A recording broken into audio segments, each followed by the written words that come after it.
What's up guys, Elijah from Kendama. We're back with a Kendama review, and today I'm going to be reviewing the Nic Stodd Pro Model from Grain Theory. Before we dive deep into this review, I just want to let you guys know that I did get this Kendama used. It wasn't too used, so I still think I can give you guys accurate thoughts on how this thing plays. First, let's talk about what you get when you receive your Stodd Mod in the mail. Once you open up your packaging, you're going to receive a Stodd Mod bag with a Stodd stamp on that bag, custom to Stodd, and you're going to get the Kendama itself. You're also going to receive an extra bearing, a string, and a stringing tool as well, along with a couple of Grain Theory stickers. Out of the box, this is also going to come with a purple string that's about 3 fingers in length. A lot of people like playing longer strings though, so they'll replace that string right away. When I got this one, it was already replaced, and this one's at 4, and that's pretty much where I like it. Let's talk about the design of the Kendama. So inside of the big cup, we have a deer. On the rims of the big cup, we have some raindrops going on. On the handle portion of the Ken, we have some rings. Underneath the small cup, we have calipers. On the handle stall ring, we have Nic Stodd's last name on there. And then on the base cup, we have the base cup hole, along with a couple of numbers very significant to Stodd. As for design on the Tama, it's this nice light blue color with a single stripe on the middle of the Tama. We also got a tracking dot on the top that is wood grain, and then on the bottom 10% of the Tama, it's white with a pinstripe on the top of that white 10% around the hole. Just to give a quick comparison of a shape that's out right now that is very popular, we're going to be comparing the Stodd Mod to a Sweets Boost. The Sweets Boost has a bigger big cup than the Stodd Mod, but they're very similar in cup size in the small cup and the base cup. Now let's talk about how this thing plays, but before we do that, I just want to let you guys know the weights that I was playing with on this Kendama. It's about a 10-gram difference, and the Tama is super light, but I compensated for it and I got used to it, so just to let you guys know. Let's start with the Tama first. Out of the box, this thing's going to be extremely sticky, like any other company's sticky paint.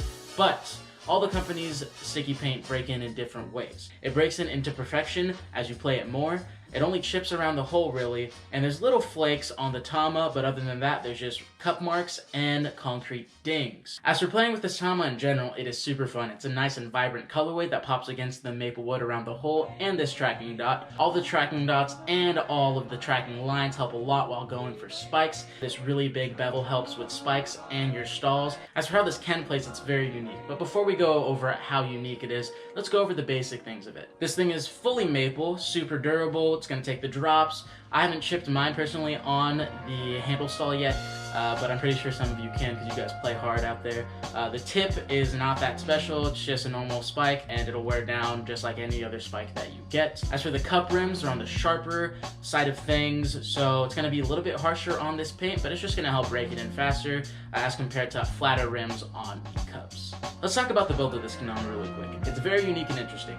This spike is a little bit longer than other spikes out there in other Kendamas, and the shoulders are squished in a little bit more. In comparison to Sweets Boost, it's very interesting. The weight distribution on this Kendama is one of my favorite things actually. This chunky base cup allows for optimal flipping, so your Ken flips, your gunslingers, your pull-ups, and your J6 are going to feel really nice on this. And they're going to feel a little bit different, but they're going to feel easier as time goes by. That's the best way I can describe it for you guys. With the weight distribution and the Ken design combined, it's going to make your lighthouses, your 1- and 2-turn airplanes very nice, as well as any Ken flip, juggle, or gunslinger trick very nice. A lot of people say the lunars on this suck, you can't lunar on this, and it's impossible to lunar. Sometimes it's not bad lunar balance, but the Tama is not spherical enough and it's not getting full contact with the Ken. So the way I counter this is by getting my most spherical and slickest Tama that I have. And in that case, it would be the Chrome Mahogany V3.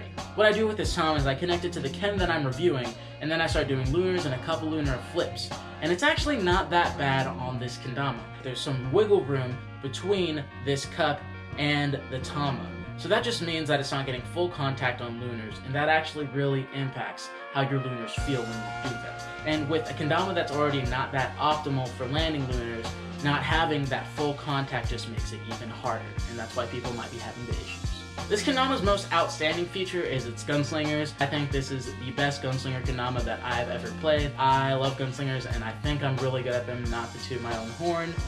Maybe I'll land like a 6 or 7 turns for you guys. Let's see how I'm feeling. I talked to Adrian Esteban a while ago. I told him everything is perfect except for the lunar bounce, and had it had the perfect lunar bounce, it would have been the Kendama I ran every single day. But he told me something very interesting. Adrian told me that this is one of the best Damas to compete with right now. And that had me thinking, is it really the best competition Dama? It sucks at lunars, but it's so good at everything else. If we're talking like KWC or something and you pick out your tricks, a lot of people don't choose lunar tricks because they take long. The chances that you get it in an open, you know, they're slim to none because there's so many tricks depending on what competition it is. That's where I agree with him. This thing does everything so well except for lunars.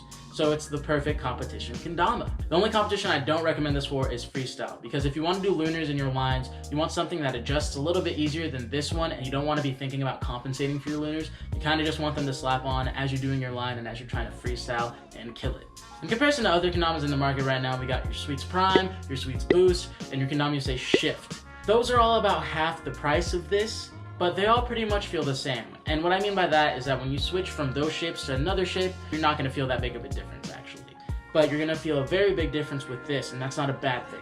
You're gonna have a very unique experience, and an experience that's gonna make your taps easier, your flips easier, and all of those kinds of things easier. Right now, these are available for pre-order on the GT website in Bamboo and Maple. They're $45, and I believe they're getting them a week after May 23rd, and they're gonna be shipping them out very soon after that. Overall, I would recommend this Kendama to higher intermediate players, advanced players, and pro players. I would not recommend this to beginning players because you kind of want to get a feel of what a more traditional Kendama today feels like, because it's going to feel more common as to what other companies do, as this is a very unique shape. Also, the lunars aren't very easy on this, so if you're learning those, you're going to struggle a lot as you're learning Kendama. If you guys have any questions, please ask down in the comments below, or if you want to ask me a more private question or a longer question, you can go ahead in the bio, click on my Instagram, and DM me, and I'll be happy to answer your questions over there.